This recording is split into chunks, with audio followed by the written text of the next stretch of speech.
Today on the Garden Fix, what's in the box?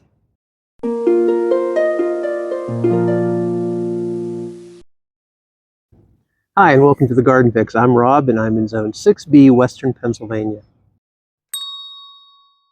Well, today we've got a little surprise for you. We've got a nice big box that came we've been waiting for, and I want to share with you what this is. So this particular plant came from Miami, all the way from Miami, from Eureka Farms. And let's see what's in it. I think you're going to be surprised.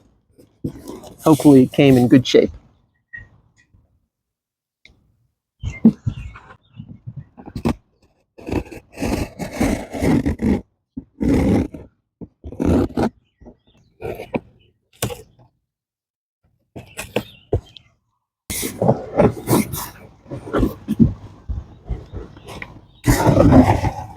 What is it? What is it? Yes, it's a box full of paper. It's wrapped nicely, that's for sure.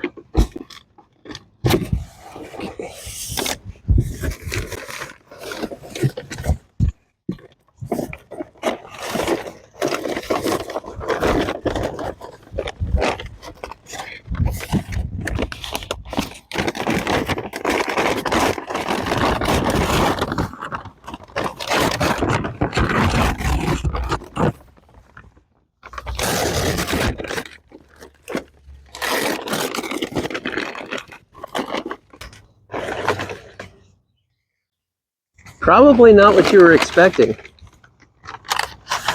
What you're looking at here is called Musabasju, the Japanese banana plant or banana tree. And this plant is hardy from zones 5 through 11. A banana plant that is hardy in our zone. Now let me tell you some things about this plant.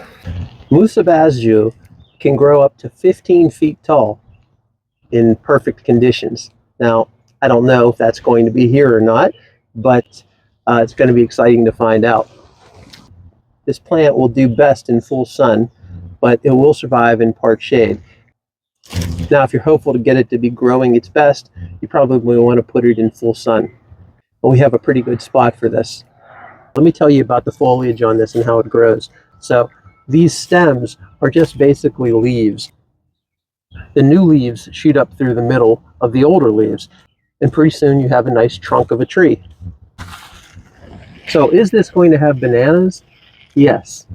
Are the bananas going to be delicious? No. It's pretty much considered to be an ornamental banana tree, but it will have bananas. You can eat basically every part of this tree, including the bananas, but they're not going to taste that good. Now this banana tree has a corm in it, and you want to make sure the corm is completely underground. You want to cover it up, and then in the wintertime you want to make sure it's protected. It's also wise to protect the stalk too if you can.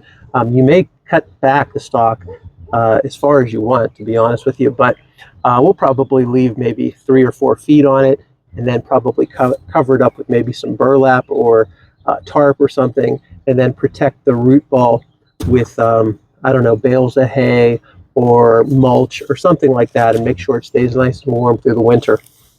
And then it should pick up where it left off the following year.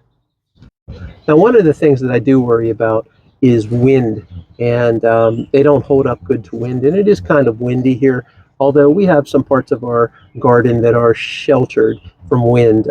We just can't avoid it with the strong storms that we get. And what will happen is these leaves will tear. It's kind of built into their system that they tear to stop the tree from breaking. So when that happens, we'll just have to snip off those leaves and just be mindful of it. So everything I was reading about this says that it could possibly double in size by the end of this summer. So we will see. We will put it in the ground, and I will make sure to keep posting updates on this particular plant. All right, guys, so there you go. Musabasju. Hopefully I'm pronouncing that right. And that, again, is banana tree that is hardy down to zone 5. Okay, everybody, it is about 2.5 weeks later, and I want to show you what's going on with the banana plant. I thought we'd plant it and show you what has been happening since then. So when we originally got this banana plant, it had 2 stems, and we decided to cut one of them away so that the banana plant could focus its energy on one stem. And it doesn't look like it's in really good shape right now, but it actually is compared to what it looked like about a week ago. So you can see that it has developed a new leaf in the middle. And I'm probably, in fact, while we're speaking right here, I think I'm going to cut off that dying leaf. The other one looks like it's dying too, but I'm going to leave that one because it's mostly green. But I'm going to get rid of this one so it doesn't sap any more energy out of this plant with one quick snip. Okay, so there you go. It looks like it's going to be happy here. I will continue to give you guys updates on this plant. And if you really want to see a lot of updates on the garden, follow us on Instagram. That would be great. I post a lot of things on there every day. And I am going to do a garden tour on YouTube very, very soon, as soon as I can find the right day. We got a lot of exciting things growing in the garden right now. Lots of dahlias that I want to talk to you guys about, sunflowers, all kinds of cool things. So that'll be really exciting, and I can't wait to share it with you. I might just take you around and do some deadheading and some cleaning up on some things and show you what's looking fantastic and what's not. So I think that's all for today, guys. And if you follow, thank you very much. I appreciate that. And if you don't, let's go. Follow. Until next time, I'll see you in the garden.